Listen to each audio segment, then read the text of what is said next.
Hi, you're with Julian on the Brown Note and trying to get through Sunday by doing some music reviews and one political piece, which is going to be difficult because I was up at nearly 4 o'clock, 4 a.m. because of the penalty shootout against Switzerland, which was victorious, but it's been a long day already and it's only like 1 in the afternoon. A review of the latest album by UK electronic music producer Darren J. Cunningham, who records mostly under the name Actress, and on my radio show I've featured the last few albums of his, with particular Karma and Desire and AZD were particular highlights from me from 2017, and I'm just looking at the track list to see which one. I think it was Karma and Desire maybe was my favourite in 2020. I can't remember which one. Or was it RIP? But anyway, his style is very smoky, dubby, intense, avant, not club oriented at all. Very dense music. And that's what the highlights so far have been for me. His latest album, Statik, has come out, and it's something that I thought I was going to say was in the same ballpark as the Four Tet album. I love Four Tet, and I trashed his latest album because it was just like, we've heard so much from Four Tet to have something so insipid.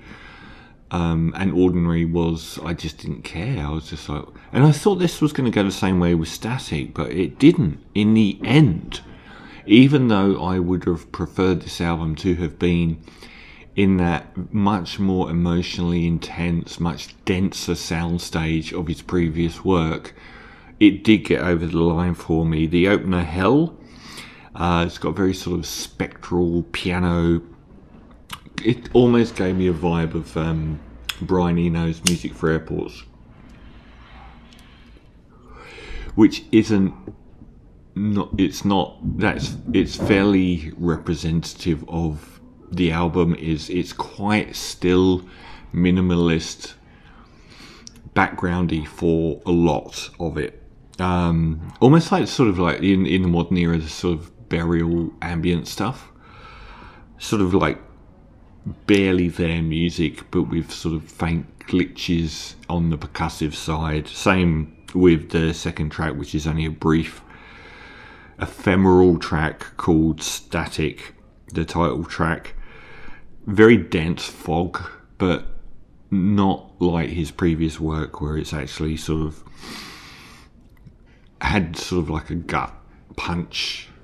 It's like, you know, mist, sort of Twin Peaksy sort of mists going on. The My Ways track 3, again, it's a really quiet opening half of the album. The track 4, Rain Lines, actually has some form of rhythm to it. And a big reference point is Lifestyles of the Laptop Cafe. Is that the right album? A fantastic album, one of the best electronic music albums of all time, from around 2000 or late 90s. I think that's the right, Lifestyles of the Laptop Cafe, something like that. But one of my favourite electronic albums. It's got this really sort of gentle vibe to it, and so does this. The whole album sort of has that, and Rain Lines track 4 has that pleasant, easy listening without that being a reductive or negative term. Ray, track 5, Whirring. There's a continual reference to sort of sci-fi soundtrack where something's moving through an environment throughout this album. And even sort of, if you've ever wanted to dip your toe into ambient techno, the self-titled Voices from the Lake album is the absolute pinnacle of that, in my opinion, and this almost goes down to that sort of very tranquil level.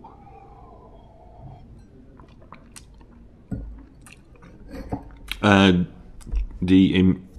inventively titled track 6, called 6, does actually start to get some more intensity and darkness to it, and so does track 7, the wonderfully named Cafe Del Mars, which I thought was quite funny.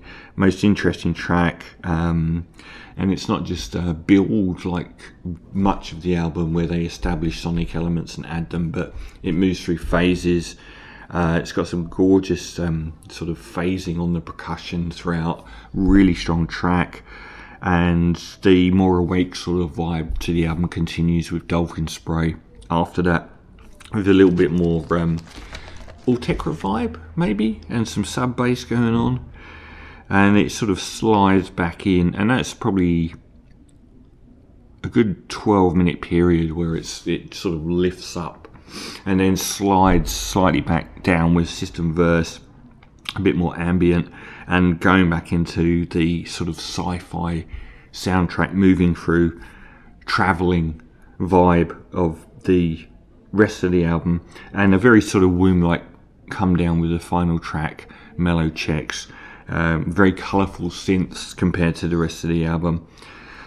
It's honestly more than the sum of its parts. I actually thought I was going to not give it a good review because of the same way that Four Tet album seemed like a collection of individual tracks that were quite timid and, compared to the rest of Four Tet's discography, the least interesting music.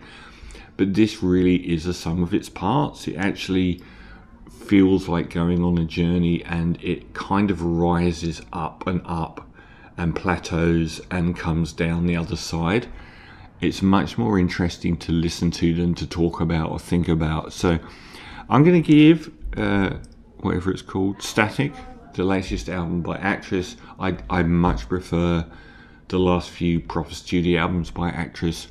I like him when he gets really sort of dense and foggy and moody, and you can feel it a lot more than this sort of more timid sort of music, but it's still an excellent album, nearly.